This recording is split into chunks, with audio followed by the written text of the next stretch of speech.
What's happening, everyone? Howdy, my name is Mitchell Coleman, and I am an alcoholic, and I have your daily reflections for August 19th, 2021. Today's title is A Frame of Reference. Referring to our list, inventory, again, putting out of our minds the wrongs others had done, we resolutely looked for our own mistakes. Where had we been selfish, dishonest, self-seeking, and frightened? That comes from Alcoholics Anonymous, page 67. And before I continue, please give me a subscribe. I am one subscription away from 200. And my OCD really wants that 200. Anyway, give me a like and subscribe, blah, blah, blah. Okay. There is a wonderful freedom in not needing constant approval from colleagues at work or from the people I love. I wish I had known about this step before, because once I developed a frame of reference, I felt able to do the next right thing, knowing that the action fit the situation and that it was the correct thing to do. Like this one a lot.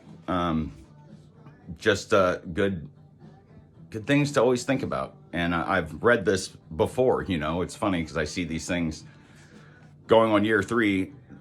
I'm seeing this daily reflection different than I saw it last year. And when it says I wish, I wish I knew about this step before. I did know about this step before, but that doesn't mean I was fixed yet. I'm still healing. I'm still going through changes, and that's completely normal, and that's life. And we accept all these things, and we continue on with our lives, and it's great. It doesn't mean we don't regret, but blah, blah, blah. So in the beginning it said, where had we been selfish, dishonest, self-seeking, and frightened? And I was all of those things before in my drinking days. And for sure I was selfish. I was selfish because I didn't really give a shit about anyone else except for me. I might have came off like I did, but really I was looking for ways I could drink. And even today in my counseling session, it was we were talking about different periods of my life. So and how alcohol had served those periods. So I figured out, putting down a timeline, almost all these jobs that I had when I was drinking, my bosses were big alcoholics and drug addicts. So subconsciously or not, I was finding these jobs this is a dope job, because I could sit there and party and drink, and it could, still supply me with my fix. And just bad, because all those things always end up bad. And also dishonest about a lot of stuff, dishonest with myself, dishonest with people I'd be dating, and little dishonesties, little things that I think weren't a big deal, but they are, because that is connected to the communication aspect of any sort of relationship. Whether you think it's small or not, you have to be able to talk about these things, because those little things can be a seed that grow into something much, much more later down the line.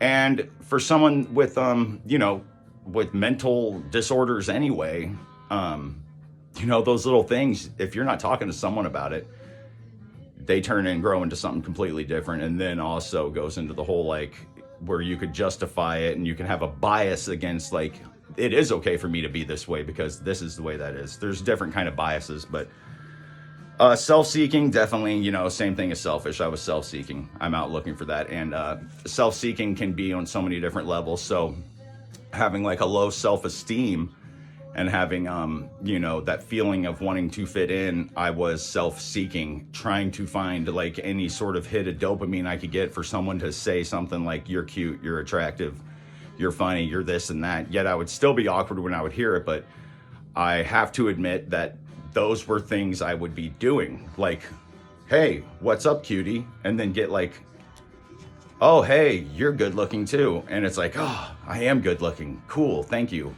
That's all I needed, and that's it.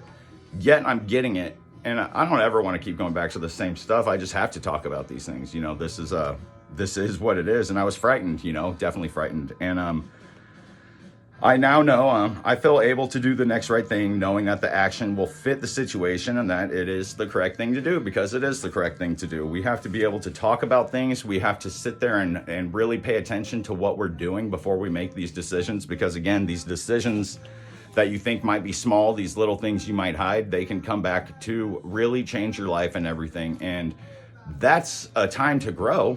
but it's also a time of shit, and it's a time of sadness and depression and all that. And we go through these are stages of life, and you have to move on, and you have to understand this is what happened. Let certain things go, like your old self. You are not that person anymore, and continue to go forward. And remember, what was your part in all this? We have to remember that it wasn't just one thing. It was not just your part. It was not just their part. It's a combo thing. It's that lack of communication. And again, this is no blame to anyone, but we have to recognize before we're sitting there trying to get to the point where we're upset about something and we want to start going in the past, and we start judging things that have nothing to do with the present, yet they seem they do because certain things have happened and you can bring it up, but that's the whole weird thing, and that's where things get a little tricky. But best thing is you just start things off on a clean slate. You just start things off good, and that's the whole goal. So life is beautiful, and the more honest you are and the more open you are about yourself is the better things are. The better people will accept you, and the more you know who you are, and you find those people that you need in your life. You find those places you're supposed to be, and everything will be okay, and we will have the sad times. Don't forget that. Don't ever put out of your mind that life is going to suck, because it is going to suck. But how are you going to deal with it? You got to talk to people. You got to make sure you're talking to the right people that don't have a they don't have a motive of telling you something different. Yet we have to trust ourselves too, but it's very important. That's why sponsors are great. And that's all I got. Today's beautiful. I'm going to go get some skating done and go do some yard work and finish getting some stuff lined up for my school. I like saying these things because I couldn't have done all this stuff without being sober, but all these things will start happening. I'll be going back to school, but I'm not going to make it in the fall semester, but I'm going to be making it, and I get to start off with some classes that sound cool. So I'll check out psychology. I'm going to check out criminal justice, and I'm going to check out some graphic design. See, just fun stuff. Don't ever give up on anything. We could all do this. Later, guys. Have a good day. Peace.